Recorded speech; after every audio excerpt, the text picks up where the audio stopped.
She buried her own mouth into the rough folds of her red tartan scarf, desperate to keep her words inside as a solitary tear spilled over and trickled down her flushed cheek. Be afraid of the silent, child, for they are the ones who think. Ladies of the Winterbottom W.I. And the nominations for our next president are... Kitty Hardcastle crinkled the white sheet of paper between her finger and thumb, savouring the silence that enveloped the wood-beamed parish hall. Scanning the eager faces of the ladies displayed before her, sitting in regimented lines on the Winterbottom Women's Institute pink velour padded chairs, she paused for effect. When she felt she had reached just the right level of heightened expectation, she clucked ever so slightly and cleared her throat. Felicity Broadbent. A polite ripple of applause undulated through the audience. Kitty smiled in appreciation before continuing. Mabel Allinson.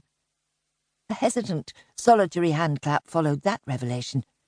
As expected, it was not the most popular nomination, but it was a nomination nevertheless, and according to the rules, had to be presented.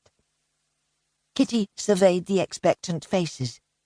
Their collective cheeks shone back at her across the hall, alternating between flushed pinks of excitement and the rosy powder of over-enthusiastically applied Revlon rouge, through to the veined and hardened floridness of weather-beaten farmers' wives. They were an eclectic lot that gathered every 3 weeks from their respective cosy Winterbottom cottages, bungalows, retirement apartments, farmsteads, and even, dare she say it, from the local council estate.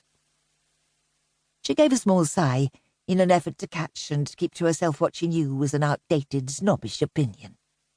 It took all walks of life to make a jolly good, well-rounded and fun W.I., even if that did include Chelsea Blandish, a brassy blonde who was slumped in her seat at the front, sandwiched between the wives of the village vicar and his curate.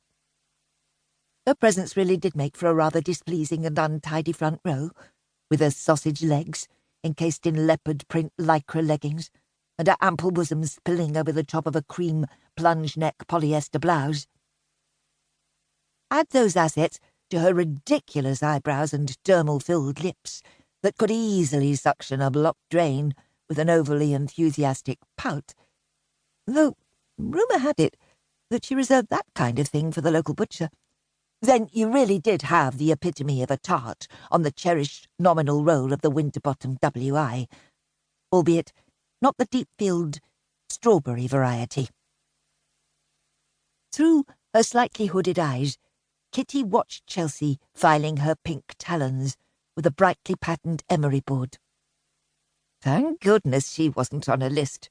Chels Blandish, as a prospective W.I. president, would certainly never do. Feeling a prickle of irritation, Kitty quickly brought herself back to the task at hand. Her eyes scanned the list of names. Avery Mackintosh. A gentle hum spread through the first few rows, coupled with a combined nodding of several lilac-rinsed heads, giving their seal of approval. A sudden grating sound from the far corner of the hall, as the hinges of the barn-style kitchen door loudly groaned their displeasure, forced Kitty to pause before she could follow up with the next nomination. Tea and cake in 5. Brenda Mortenson's chubby hand, brandishing 4 plump fingers and a thumb, waved around the door in an effort to endorse her warm verbal command. Exasperated that her moment of glory was going to be cut short, Kitty riled slightly. Brenda, please, I feel this is slightly more important than your cake, she barked. Brenda pursed her lips and wobbled her head.